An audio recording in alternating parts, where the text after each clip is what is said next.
What is Shavuot?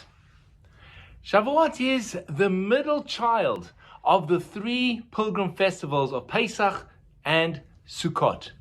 And so in the same way as you have the middle child who sometimes doesn't get the full attention, so too Shavuot seems to miss out in the grand scheme of the festivals of the year.